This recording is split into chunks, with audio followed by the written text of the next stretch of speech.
पर कि cardiac cycle में हमें देखना क्या क्या था। तो आप देखें वापस से मैंने एक साइकिल बनाया,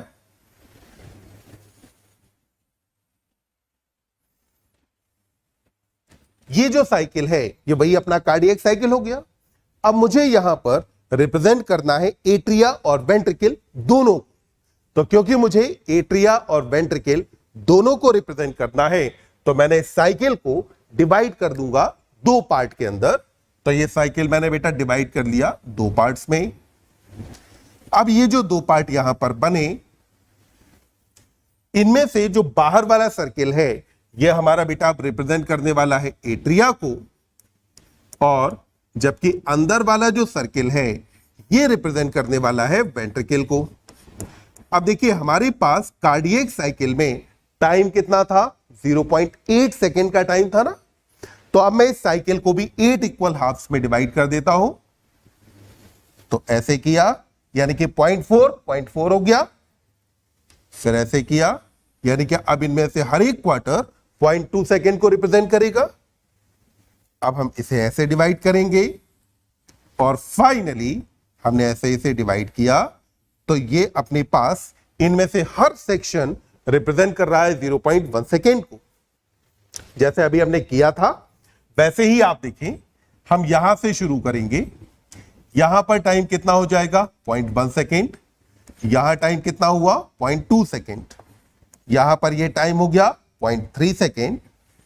now the time is 0.4 second, then 0.5, then 0.6, then 0.7 और फाइनली ये टाइम कितना हो गया, 0.8 सेकेंड, यानी कि एक कार्डियक साइकिल का टाइम।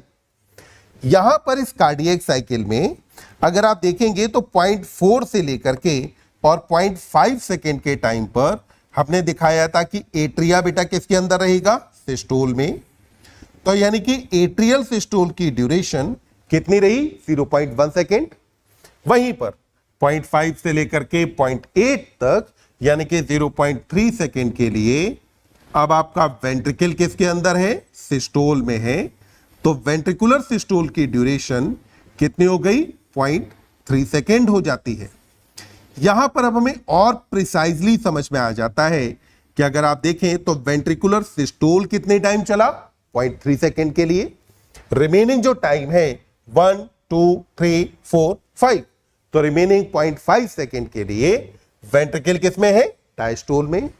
और एट्रिया में अगर आप देखें तो एट्रिया में सिस्टोल कितने टाइम चला, 0.1 सेकेंड के लिए।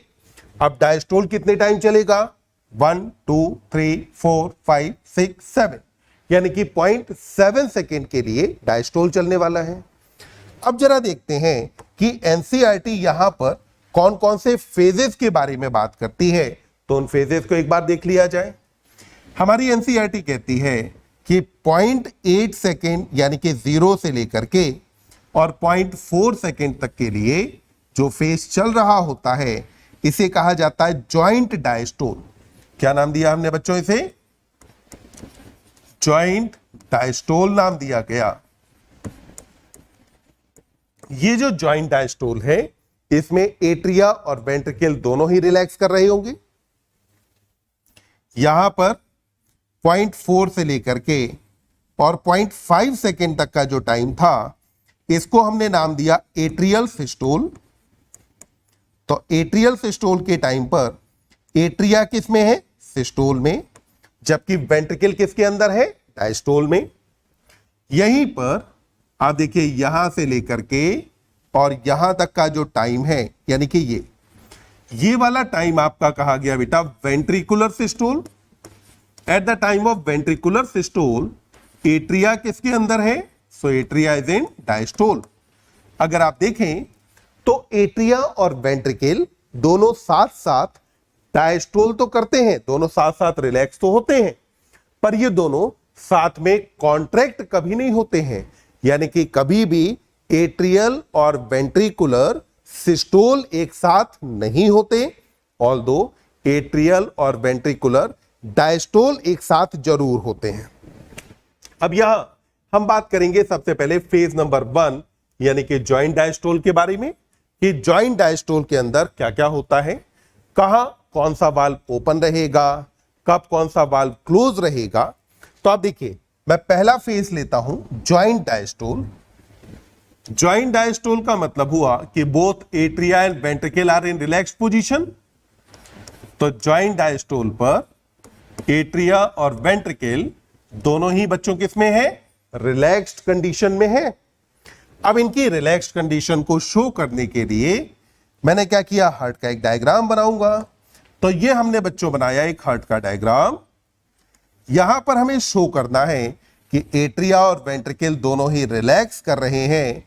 तो इस चीज को शो करने के लिए हम कुछ एरो की मदद लेंगे, यानी कि यहां पर मैंने एरो कुछ दिखा दिए, कहां पर, बाहर की तरफ। बाहर की तरफ का मतलब हुआ कि एट्रिया और वेंट्रिकल दोनों ही अपने साइज में क्या हो रहे हैं बच्चों, बड़े हो रहे हैं, साइज में बड़े हो रहे हैं। इसका मतलब क्या कर रहे हैं, डायस्टोल। तो इसीलिए हमने फेज को क्या कहा है, ज्वाइंट डायस्टोल। अब ये ज्वाइंट डायस्टोल के टाइम पर जो हमारी मेजर वेन्स हैं, इन मेजर वेन से डीऑक्सीजनेटेड ब्लड कहां आ रहा होगा, राइट एट्रियम में। इस टाइम पर एवी वाल्व ओपन होते हैं, तो इस वजह से डीऑक्सीजनेटेड ब्लड एट्रिया से कहां चला जाता है, वेंट्रिकल में। यहीं पर अगर हम बात करें तो इसी टाइम पर जो पल्मोनरी वेन है ये लेकर के आएगी ऑक्सीजनेटेड ब्लड, और 4 पल्मोनरी वेन्स जो हैं ये ऑक्सीजनेटेड ब्लड किसके पास पहुंचाएंगे, लेफ्ट एट्रियम में। और अब ये ब्लड लेफ्ट एट्रियम से कहां चला गया, लेफ्ट वेंट्रिकल में चला गया। तो अब अगर मैं देखूं कि यहां पर क्या क्या हुआ, तो मैंने सबसे पहली बात यहां समझी कि both atria and ventricle are in relaxed position. तो both atria and ventricles are in diastole. तो एट्रिया और वेंट्रिकल दोनों ही बेटा किसके अंदर है, डायस्टोल में। जब अगर ये डायस्टोल में है तो इसका मतलब हुआ कि यहां पर अभी कोई कॉन्ट्रैक्शन नहीं हो रहा, सब रिलैक्स कर रहे हैं। जब ये रिलैक्स करेंगे तो ड्यू टू प्रेशर डिफरेंस, ध्यान रखना हार्ट के अंदर ब्लड का भी आना किसकी वजह से है, प्रेशर डिफरेंस की वजह से। तो प्रेशर डिफरेंस की वजह से क्या होगा कि ब्लड फ्रॉम मेजर वेन्स, और जब मैं मेजर वेन्स कहता हूं तो मेरा मतलब है 3 वेन्स। कौन कौन होगा यहां पर, superior vena cava, inferior vena cava और कोरोनरी साइनस। तो blood from major veins flow करेगा, और ये मेजर वेन से फ्लो करता है कहां पर, तो अपन ने कहा कि flow to right atria. And on the other hand blood from pulmonary vein, तो पल्मोनरी वेन से जो ब्लड है ये कहां जाएगा, तो अपन ने कहा कि ब्लड फ्रॉम पल्मोनरी वेन्स ये बेटा फ्लो करता है लेफ्ट एट्रिया के पास। तो ये फ्लो करके गया लेफ्ट एट्रिया के पास। जब ये ब्लड राइट और लेफ्ट एट्रिया में पहुंचेंगे उसके बाद हमें यहां पर दिखता है कि एवी वाल्व, यहां पर एवी वाल्व, एवी वाल्व का मतलब क्या हुआ, एवी वाल्व यानी कि वो वाल्व जो कि एट्रिया और वेंट्रिकल के बीच में है, और वो कौन से होते हैं, बाइकस्पिड और ट्राइकस्पिड वाल्व। तो ये एवी वाल्व अभी क्या है, ओपन रहेंगे। एवी वाल्व के ओपन होने की वजह से ब्लड यहां से फ्लो करेगा,